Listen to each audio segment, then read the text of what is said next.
Hello dear students good morning how are you 10th grade Punjabi व्याकरण ਵਿੱਚ ਅੱਜ ਦਾ ਆਪਣਾ ਟੌਪਿਕ ਕੀ ਹੈ ਲੇਖ ਰਚਨਾ। ਆਪਾਂ ਲੇਖ ਰਚਨਾ ਦੇ ਵਿੱਚ ਇੱਕ ਵਾਰ ਦੁਬਾਰਾ ਤੋਂ ਸਿਲੇਬਸ ਦੇ ਅਕੋਰਡਿੰਗ ਇਹਨਾਂ ਦੀ ਪ੍ਰੈਪਰੇਸ਼ਨਸ ਕਰਨੀ ਹੈ। ਜਿੱਦਾਂ ਕਿ ਤੁਹਾਡਾ ਫਰਸਟ ਚੈਪਟਰ ਹੈ ਤੁਹਾਡਾ ਫਰਸਟ ਟੌਪਿਕ ਕੀ ਹੈ ਬੱਚੇ ਸ਼੍ਰੀ ਗੁਰੂ ਨਾਨਕ ਦੇਵ ਜੀ। ਆਓ ਅੱਜ ਆਪਾਂ ਸ਼੍ਰੀ ਗੁਰੂ ਨਾਨਕ ਦੇਵ ਜੀ ਬਾਰੇ ਤੇ ਉਹਨਾਂ ਦੇ ਜੀਵਨ ਬਾਰੇ ਪੜ੍ਹਦੇ ਹਾਂ। ਜਿੱਦਾਂ ਕਿ ਫਰਸਟ ਹੈ ਸ਼੍ਰੀ ਗੁਰੂ ਨਾਨਕ ਦੇਵ ਜੀ। ਪਹਿਲਾ ਦੀ ਭੂਮਿਕਾ ਕਹਿੰਦੇ ਇਤਿਹਾਸ ਗਵਾਹ ਹੈ ਜਦੋਂ ਜਦੋਂ ਵੀ ਧਰਤੀ ਤੇ ਪਾਪਾਂ ਦਾ ਬੋਲਬਾਲਾ ਹੋਇਆ ਹੈ ਉਸ ਸਮੇਂ ਕੋਈ ਨਾ ਕੋਈ ਦੇਵੀ ਸ਼ਕਤੀ ਕਿਸੇ ਨਾ ਕਿਸੇ ਰੂਪ ਵਿੱਚ ਧਰਤੀ ਤੇ ਕੀ ਹੈ ਕਹਿੰਦੇ ਅਵਤਾਰ ਲੈ ਕੇ ਧਰਦੀ ਹੈ। 15ਵੀਂ ਸਦੀ ਦਾ ਉਹ ਸਮਾਂ ਸੀ ਜਦੋਂ ਹਿੰਦੁਸਤਾਨ ਤੇ ਮੁਸਲਮਾਨ ਹਾਕਮ ਕਸਾਈ ਬਣ ਕੇ ਬੇਜ਼ੁਬਾਨ ਪਰਚਾ ਉਤੇ ਜ਼ੁਲਮ ਸਿਤਮ ਢਾ ਰਹੇ ਸਨ। ਕਹਿੰਦੇ 15ਵੀਂ ਸਦੀ ਦਾ ਟਾਈਮ ਸੀਗਾ ਜਦੋਂ ਕਿ ਕਿਹੜੇ ਜ਼ਾਲਮ ਮੁਸਲਮਾਨ ਸੀਗੇ ਉਹ ਕੀ ਹੈ ਜਿਹੜੀ ਬੇਜ਼ੁਬਾਨ ਜਨਤਾ ਸੀਗੀ ਭੋਲੀ ਭਾਲੀ ਜਨਤਾ ਦੇ ਬਹੁਤ ਜ਼ਿਆਦਾ ਕੀ ਕਰਦੇ ਸੀ ਜ਼ੁਲਮ ਕਰਦੇ ਸੀ। ਉਸ ਸਮੇਂ ਕੁਦਰਤ ਨੇ ਸ਼੍ਰੀ ਗੁਰੂ ਨਾਨਕ ਦੇਵ ਜੀ ਨੂੰ ਇਸ ਹਨੇਰੀ ਦੁਨੀਆ ਵਿੱਚ ਰੌਸ਼ਨੀ ਫੈਲਾਉਣ ਲਈ ਧਰਤੀ ਤੇ ਭੇਜਿਆ। ਆਪ ਜੀ ਦੇ ਜਨਮ ਬਾਰੇ ਭਾਈ ਗੁਰਦਾਸ ਜੀ ਕੀ ਲਿਖਦੇ ਨੇ ਕਹਿੰਦੇ ਸਤਿਗੁਰੂ ਨਾਨਕ ਪ੍ਰਗਟਿਆ ਮਿੱਟੀ ਦੁੱਧ ਜਗ ਚਾਨਣ ਹੋਇਆ। ਕਹਿੰਦੇ ਸਤਿਗੁਰੂ ਸ਼੍ਰੀ ਗੁਰੂ ਨਾਨਕ ਦੇਵ ਜੀ ਦੇ ਜਨਮ ਦੇ ਨਾਲ ਕੀ ਹੋਇਆ ਜਿਹੜਾ ਇਸ ਦੁਨੀਆ ਤੇ ਮਿੱਟੀ ਧੁੱਧ ਜਿਹੜੀ ਸੀਗੀ ਜੰਮੀ ਹੋਈ ਭਾਵ ਹਨੇਰਾ ਸੀਗਾ ਉਹ ਸਭ ਦਾ ਕੀ ਹੈ ਕਹਿੰਦੇ ਨਾਸ਼ ਹੋ ਗਿਆ ਸੀ। ਸੈਕਿੰਡ ਹੈ ਜਨਮ ਅਤੇ ਮਾਤਾ ਪਿਤਾ। ਸ਼੍ਰੀ ਗੁਰੂ ਨਾਨਕ ਦੇਵ ਜੀ ਦਾ ਜਨਮ 1469 ਈਸਵੀ ਨੂੰ ਰਾਏ ਭੋਏ ਦੀ ਤਲਵੰਡੀ ਜੋ ਕਿ ਪਾਕਿਸਤਾਨ ਵਿੱਚ ਹੋਇਆ ਹੈ ਜਿਸ ਨੂੰ ਅੱਜ ਕੱਲ੍ਹ ਨਨਕਾਣਾ ਸਾਹਿਬ ਵੀ ਕਿਹਾ ਜਾਂਦਾ ਹੈ। ਇਹਨਾਂ ਦੇ ਪਿਤਾ ਜੀ ਦਾ ਨਾਮ ਮਹਿਤਾ ਕਾਲੂ ਅਤੇ ਮਾਤਾ ਦਾ ਨਾਮ ਕੀ ਸੀ ਤ੍ਰਿਪਤਾ ਸੀ। ਇਹਨਾਂ ਦੀ ਇੱਕ ਭੈਣ ਕੀ ਸੀ ਬੇਬੇ ਨਾਨਕੀ ਵੀ ਸੀ। ਵਿਦਿਆ ਪ੍ਰਾਪਤੀ ਸ਼੍ਰੀ ਗੁਰੂ ਨਾਨਕ ਦੇਵ ਜੀ ਨੂੰ 7 ਸਾਲ ਦੀ ਉਮਰ ਵਿੱਚ ਕਹਿੰਦੇ ਪਾਦੇ ਅਤੇ ਮੌਲਵੀ ਪਾਸ ਪੜ੍ਹਨ ਲਈ ਭੇਜਿਆ ਗਿਆ ਸੀ। ਇਹਨਾਂ ਨੇ ਪਾਦੇ ਨੂੰ ਇਹੋ ਜਿਹੇ ਪ੍ਰਸ਼ਨ ਕੀਤੇ ਕਿ ਅੱਗੋਂ ਉਹ ਕੀ ਆ ਕੋਈ ਵੀ ਉੱਤਰ ਨਾ ਉਸਨੂੰ ਸੁਝਿਆ ਕਿ ਭਾਵ ਉਹ ਸ਼੍ਰੀ ਗੁਰੂ ਨਾਨਕ ਦੇਵ ਜੀ ਦੇ ਵਿਚਾਰਾਂ ਨਾਲ ਹੀ ਬਹੁਤ ਜ਼ਿਆਦਾ ਪ੍ਰਭਾਵਿਤ ਹੋ ਜਾਂਦੇ ਸੀਗੇ। ਕਰਮ ਕਾਂਡਾਂ ਦਾ ਖੰਡਨ 11 ਸਾਲ ਦੀ ਉਮਰ ਵਿੱਚ ਆਪ ਨੂੰ ਜਨੇਊ ਪਹਿਨਣ ਵਾਸਤੇ ਕਿਹਾ ਗਿਆ। ਆਪ ਨੇ ਪੰਡਤ ਨੂੰ ਕਿਹਾ ਕਿ ਮੈਨੂੰ ਕੋਈ ਅਜਿਹਾ ਜਨੇਊ ਚਾਹੀਦਾ ਹੈ ਜੋ ਸਦੀਵੀ ਸਾਥ ਦੇਵੇ ਭਾਵ ਕਿ ਹਮੇਸ਼ਾ ਮੇਰੇ ਨਾਲ ਰਹੇ ਮੇਰਾ ਸਾਥ ਦੇ। ਉਸ ਸਮੇਂ ਆਪ ਨੇ ਇਹ ਸ਼ਬਦ ਉਚਾਰੇ ਸਨ। ਉਹ ਸ਼ਬਦ ਕਿਹੜੇ ਸਨ? ਦਿਆ ਕਪਾਸ ਸੰਤੋਖ ਸੂਤ ਜਤ ਗੰਡੀ ਸਤ ਵਟੇ ਜੋ ਜਨਉ ਜੀ ਇਹ ਜਨਉ ਜਿਉ ਕਾ ਹੱਡੀ ਤਾਂ ਪਾਂਡੇ ਖਤ। ਠੀਕ ਹੈ ਇਹ ਲਾਈਨਾਂ ਉਚਾਰੀਆਂ ਸੀਗੀਆਂ ਭਾਵ ਕਿ ਉਹ ਇਦਾਂ ਦਾ ਉਹ ਚਾਹੁੰਦੇ ਸੀਗੇ ਜਿਹੜਾ ਜਨਉ ਸੀ ਕਹਿੰਦਾ ਜਿਹੜੇ ਸਤਗੁਣ ਦੇ ਧਾਗਿਆਂ ਨਾਲ ਬਣਿਆ ਹੋਵੇ ਹਮੇਸ਼ਾ ਮੇਰੇ ਨਾਲ ਰਹੇ। ਉਹ ਇਹਨਾਂ ਦੇ ਧਾਗੇ ਅਤੇ ਪਖੰਡਤ ਆਦਾਂ ਵਿੱਚ ਕੀ ਸੀਗੇ ਯਕੀਨ ਨਹੀਂ ਸੀ ਰੱਖਦੇ। ਸੱਚਾ ਸੌਦਾ ਕਰਨਾ ਇੱਕ ਵਾਰ ਆਪ ਜੀ ਦੇ ਪਿਤਾ ਮਹਿਤਾ ਕਾਲੂ ਜੀ ਨੇ ਆਪ ਨੂੰ 20 ਰੁਪਏ ਦੇ ਕੇ ਕੋਈ ਕਹਿੰਦੇ ਵਪਾਰ ਕਰਨ ਲਈ ਭੇਜਿਆ ਸੀ ਤਾਂ ਆਪ ਦਾ ਧਿਆਨ ਫਕੀਰਾਂ ਵੱਲੋਂ ਹਟ ਕੇ ਕਿਸੇ ਕੰਮ ਧੰਦੇ ਵਿੱਚ ਲੱਗ ਜਾਵੇ। ਪਰ ਆਪ ਨੇ ਉਹਨਾਂ 20 ਰੁਪਈਆਂ ਦਾ ਕੀ ਕੀਤਾ ਸੀ ਭੁੱਖੇ ਲੋਕ ਜਿਹੜੇ ਹੈਗੇ ਸੀਗੇ ਜਾਂ ਸਾਧੂ ਸੀਗੇ ਉਹਨਾਂ ਨੂੰ ਭੋਜਨ ਖਵਾਇਆ ਸੀ। ਪਿਤਾ ਜੀ ਨੇ ਜਦੋਂ ਵਪਾਰ ਬਾਰੇ ਪੁੱਛਿਆ ਤਾਂ ਆਪ ਨੇ ਇਹ ਉੱਤਰ ਦਿੱਤਾ ਸੀ ਕਿ ਮੈਂ ਸੱਚਾ ਸੌਦਾ ਕਰਕੇ ਆਇਆ ਹਾਂ। ਅਜਿਹਾ ਕਰਨ ਤੇ ਆਪ ਦੇ ਪਿਤਾ ਜੀ ਆਪ ਨਾਲ ਕੀ ਹੋਏ ਸੀ ਬਹੁਤ ਨਾਰਾਜ਼ ਹੋਏ ਸੀ ਕਿ ਭਾਵ ਮੈਂ ਤਾਂ ਤੈਨੂੰ ਸੱਚਾ ਸੌਦਾ ਕਰਨ ਲਈ ਪੈਸੇ ਦਿੱਤੇ ਸੀ ਤੇ ਤੂੰ ਜਿਹੜੇ 20 ਰੁਪਏ ਨੇ ਉਹ ਖਰਾਬ ਕਰ ਆਇਆ ਤੇ ਭੁੱਖੇ ਲੋਕਾਂ ਨੂੰ ਕੀ ਆ ਭੋਜਨ ਕਰਾਇਆ। ਮੋਦੀਖਾਨੇ ਵਿੱਚ ਨੌਕਰੀ ਕਰਨਾ ਇਸ ਤੋਂ ਬਾਅਦ ਆਪ ਨੂੰ ਨੌਕਰੀ ਕਰਨ ਲਈ ਆਪ ਦੇ ਭਣਵਈਏ ਪਾਸ ਸੁਲਤਾਨਪੁਰ ਭੇਜ ਦਿੱਤਾ ਗਿਆ। ਭਣਵਈਏ ਨਵਾਬ ਦੌਲਤ ਖਾਂ ਪਾਸ ਨੌਕਰੀ ਦਿਵਾ ਦਿੱਤੀ। ਗੁਰੂ ਜੀ ਦੇ ਤੋਲਣ ਸਮੇਂ 13 ਕਰਕੇ ਲੋਕਾਂ ਨੂੰ ਵੱਧ ਤੋਂ ਵੱਧ ਅਨਾਜ ਤੋਲ ਕੇ ਦੇ ਦਿੰਦੇ। ਕਿਸੇ ਨੇ ਫਿਰ ਨਵਾਬ ਪਾਸ ਕਹਿੰਦੇ ਸ਼ਿਕਾਇਤ ਵੀ ਕੀਤੀ ਸੀ ਪਰੰਤੂ ਹਿਸਾਬ ਕਿਤਾਬ ਕਰਨ ਤੇ ਸਭ ਠੀਕ ਨਿਕਲਿਆ ਸੀ। ਆਖਰ ਆਪ ਨੇ ਨਵਾਬ ਦੀ ਨੌਕਰੀ ਵੀ ਕੀ ਹੈ ਕਹਿੰਦੇ ਛੱਡ ਦਿੱਤੀ ਭਾਵ ਉਹਨਾਂ ਨੇ ਇੱਥੇ ਕੰਮ ਕੀਤਾ ਸੀ ਉਹ ਪਰਮਾਤਮਾ ਦੇ ਨਾਮ ਤੇ 13 ਕਿ ਭਾਵ ਪਰਮਾਤਮਾ ਸਾਡਾ ਕੁਝ ਨਹੀਂ ਹੈਗਾ ਜਿਹੜਾ ਕੁਝ ਵੀ ਹੈ ਇਹ ਸਾਰਾ ਤੇਰਾ ਦਿੱਤਾ ਹੀ ਹੈ ਤੇਰੀ ਦੇਣ ਆ। ਠੀਕ ਆ ਇਹ ਸਭ ਕੁਝ ਤੇਰਾ ਹੀ ਹੈ ਤਾਂ ਕਰਕੇ ਉਹ 13 ਕਰਕੇ ਤੋਲੀ ਜਾਂਦਾ ਸੀ ਪਰੰਤੂ ਫਿਰ ਵੀ ਉਸ ਹਿਸਾਬ ਕਿਤਾਬ ਵਿੱਚ ਕਦੇ ਵੀ ਕੋਈ ਵਾਧਾ ਘਾਟਾ ਨਹੀਂ ਆਇਆ ਸੀ। ਗ੍ਰਹਿਸਥੀ ਜੀਵਨ ਦੇ ਵਿੱਚ ਸੀਗਾ ਇਹਨਾਂ ਦਾ ਵਿਆਹ 19 ਸਾਲ ਦੀ ਉਮਰ ਵਿੱਚ ਮੂਲ ਚੰਦ ਦੀ ਜਿਹੜੀ ਪੁੱਤਰੀ ਸੀਗੀ ਸੁਲੱਖਣੀ ਨਾਲ ਕਰ ਦਿੱਤਾ ਗਿਆ ਸੀ। ਇਹਨਾਂ ਦੇ ਘਰ ਲਖਮੀ ਦਾਸ ਅਤੇ ਸ਼੍ਰੀ ਚੰਦ ਨਾਂ ਦੇ 2 ਪੁੱਤਰ ਪੈਦਾ ਹੋਏ ਪਰ ਆਪ ਦਾ ਧਿਆਨ ਕਹਿੰਦੇ ਗ੍ਰਹਿਸਥੀ ਜੀਵਨ ਵਿੱਚ ਨਹੀਂ ਲੱਗਿਆ ਭਾਵ ਕਿ ਉਹਨਾਂ ਨੇ ਆਪਣੇ ਘਰਦਿਆਂ ਲਈ ਠੀਕ ਹੈ ਵਿਆਹ ਵੀ ਕਰਵਾ ਲਿਆ ਸੀਗਾ ਪਰੰਤੂ ਉਹਨਾਂ ਦਾ ਕਹਿੰਦਾ ਜਿਹੜਾ ਜੀਵਨ ਸੀਗਾ ਲੋਕਾਂ ਨੂੰ ਸਿੱਧੇ ਰਾਹ ਪਾਉਣ ਅਤੇ ਪਰਮਾਤਮਾ ਦੀ ਭਗਤੀ ਦੇ ਵਿੱਚ ਹੀ ਹਮੇਸ਼ਾ ਲੀਨ ਰਹਿੰਦਾ ਸੀ।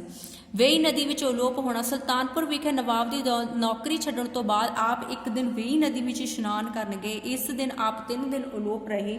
ਜਦੋਂ ਬਾਹਰ ਨਿਕਲੇ ਤਾਂ ਆਪ ਨੂੰ ਗਿਆਨ ਹੋ ਚੁੱਕਾ ਸੀ ਕਿ ਆਪ ਨੂੰ ਨਿਰੰਕਾਰ ਵੱਲੋਂ ਸੰਸਾਰ ਦਾ ਕਲਿਆਣ ਕਰਨ ਲਈ ਇੱਕ ਸੰਦੇਸ਼ ਪ੍ਰਾਪਤ ਹੋ ਚੁੱਕਿਆ ਹੈ। ਇਸ ਲਈ ਆਪ ਆਪਣਾ ਸਭ ਕੁਝ ਛੱਡ ਕੇ ਸੰਸਾਰ ਦੇ ਕੀ ਆ ਫਿਰ ਕਹਿੰਦੇ ਕਲਿਆਣ ਲਈ ਤੁਰ ਪਏ ਸਨ।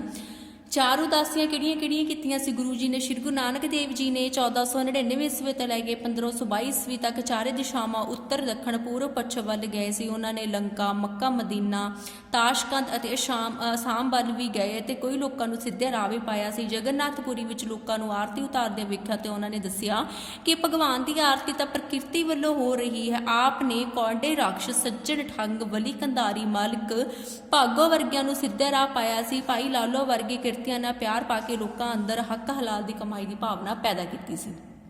ਠੀਕ ਹੈ, ਉਹਨਾਂ ਨੇ ਫਿਰ ਇਹ ਉਹਨਾਂ ਨੂੰ ਕਿੱਸੇ ਦੱਸੇ ਸੀਗੇ ਤੇ ਉਹਨਾਂ ਨੇ ਕਿੱਥੇ ਕੀਤੀਆਂ ਸੀਗੀਆਂ ਉਦਾਸੀਆਂ, ਜਿਹੜੇ ਆ ਸ਼ਹਿਰ ਨੇ ਇੱਥੇ ਕੀਤੀਆਂ ਸੀ, ਚਾਰੇ ਦਿਸ਼ਾਵਾਂ ਵਿੱਚ ਕੀਤੀਆਂ ਸੀ 1499 ਈਸਵੀ ਤੋਂ ਲੈ ਕੇ 1522 ਈਸਵੀ ਤੱਕ। ਠੀਕ ਹੈ, ਫਿਰ ਹੈਗੇ ਨਿਡਰ ਦੇਸ਼ ਭਗਤ। ਨਿਡਰ ਦੇਸ਼ ਭਗਤ ਦੇ ਵਿੱਚ ਬੱਚਿਓ ਕੀ ਹੈਗਾ ਆ? ਕਹਿੰਦੇ ਸ਼੍ਰੀ ਗੁਰੂ ਨਾਨਕ ਦੇਵ ਜੀ ਇੱਕ ਨਿਡਰ ਦੇਸ਼ ਭਗਤ ਸਨ, ਜਿੱਥੇ ਇਹਨਾਂ ਨੇ ਹਜ਼ਾਰਾਂ ਭਟਕੇ ਹੋਏ ਲੋਕਾਂ ਨੂੰ ਸਿੱਧੇ ਰਾਹ ਪਾਇਆ ਸੀ। ਉੱਥੇ ਉਹਨਾਂ ਨੇ ਕੌਮਰਤੀ ਜਾਗਰਤੀ ਦਾ ਵੀ ਸੁਨੇਹਾ ਦੇ ਦਿੱਤਾ ਸੀ। ਉਹਨਾਂ ਨੇ ਸਮਾਜ ਵਿੱਚ ਹੋ ਰਹੇ ਅਤਿਆਚਾਰ ਵਿਰੁੱਧ ਆਵਾਜ਼ ਉਠਾਈ ਸੀ। ਉਹਨਾਂ ਨੇ ਆਪਣੀ ਬਾਣੀ ਵਿੱਚ ਇੱਕ ਥਾਂ ਬਾਬਰ ਦੇ ਹਮਲੇ ਵੇਲੇ ਹੋ ਰਹੇ ਜ਼ੁਲਮ ਦਾ ਵੀ ਵਰਣਨ ਕੀਤਾ ਗਿਆ ਸੀ। ਕਹਿੰਦੇ ਖੁਰਾਸਾਨ ਖੁਸਮਾਨਾ ਕੀਆ ਹਿੰਦੁਸਤਾਨ ਤਰਾਇਆ, ਇਤੀ ਮਾਰ ਪਈ ਕੁਰਲਾਵੇ ਤੈ ਕੀ ਦਰਦ ਨ ਆਇਆ। ਠੀਕ ਹੈ, ਜਦੋਂ ਕਹਿੰਦੇ ਬਾਬਰ ਨੇ ਲੋਕਾਂ ਤੇ ਅਤਿਆਚਾਰ ਕੀਤੇ ਸੀ ਤਾਂ ਉਦੋਂ ਗੁਰੂ ਜੀ ਕਹਿ ਰਹੇ ਨੇ, ਕਹਿੰਦੇ ਵੀ ਇੰਨਾ ਕੁਛ ਦੁਨੀਆ ਤੇ ਜ਼ੁਲਮ ਅਤਿਆਚਾਰ ਹੋ ਰਿਹਾ। ਠੀਕ ਆ, ਬਾਬਰ ਨੇ ਇੰਨਾ ਕੁਛ ਕਿਹਾ ਕਿ ਕਹਿੰਦੀ ਉਹ ਰੱਬ ਤੋਂ ਡਰਦਾ ਨਹੀਂ ਤੇ ਇੰਨਾ ਅਤਿਆਚਾਰ ਕਰ ਰਿਹਾ ਕਿ ਅਖੀਰ ਕਹਿੰਦੇ ਤੂੰ ਪ੍ਰਮਾਤਮਾ ਤੋਂ ਡਰ, ਤੈਨੂੰ ਸਭ ਕੁਝ ਲੇਖਾ ਜੋਖਾ ਉਸ ਪ੍ਰਮਾਤਮਾ ਕੋਲ ਜਾ ਕੇ ਦੇਣਾ ਹੀ ਪਵੇਗਾ।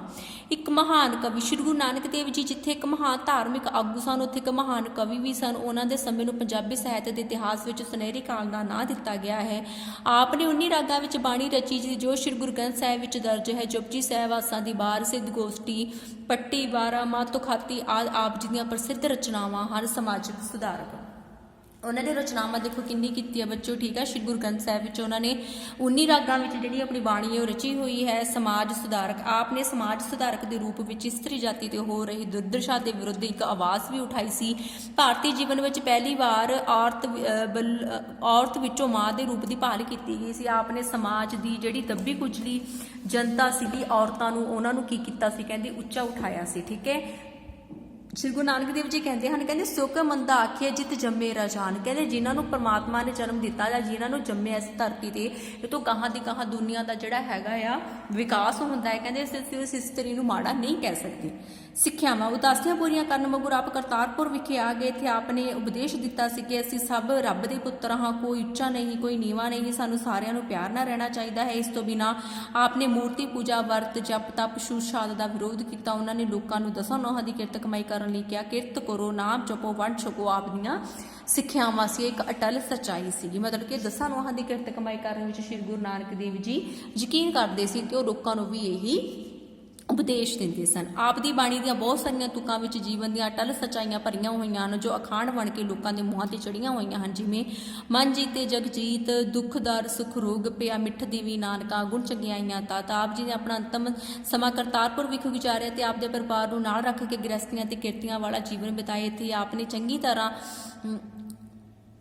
ਨਿਰਖ ਪਰਖ ਕੇ ਆਪਣੀ ਗੱਦੀ ਦਾ ਵਾਰਸ ਗੁਰੂ ਅੰਗਦ ਦੇਵ ਜੀ ਦੇ ਨਾਂ, ਜੋ ਕਿ ਭਾਈ ਲਹਿਣਾ ਜੀ ਨੂੰ ਚੁਣਿਆ ਗਿਆ, ਆਪਣੇ ਪੁੱਤਰਾਂ ਨੂੰ ਇਸ ਦੇ ਅਯੋਗ ਸਮਝਿਆ। 7 ਸਤੰਬਰ 1539 ਈਸਵੀ ਨੂੰ ਕਰਤਾਰਪੁਰ ਵਿਖੇ ਆਪ ਆਪਣੀ ਜੋਤੀ ਜੋਤ ਕੀ ਹੈ ਸਮਾ ਗਏ ਸਨ। ਠੀਕ ਹੈ, ਭਾਵ ਕਿ ਆਪਣੇ ਪੁੱਤਰਾਂ ਨੂੰ ਉਹਨਾਂ ਨੇ ਗੁਰਗੱਦੀ ਨਹੀਂ ਸੀ ਦਿੱਤੀ ਸੀ। ਜਿਹੜੇ ਸ਼੍ਰੀ ਗੁਰੂ ਅੰਗਦ ਦੇਵ ਜੀ ਸੀ, ਜਿਨ੍ਹਾਂ ਨੂੰ ਭਾਈ ਲਹਿਣਾ ਜੀ ਕਹਿੰਦੇ ਸੀ, ਉਹਨਾਂ ਨੂੰ ਗੁਰਗੱਦੀ ਦਾ ਵਾਰਸ ਬਣਾਇਆ ਸੀ।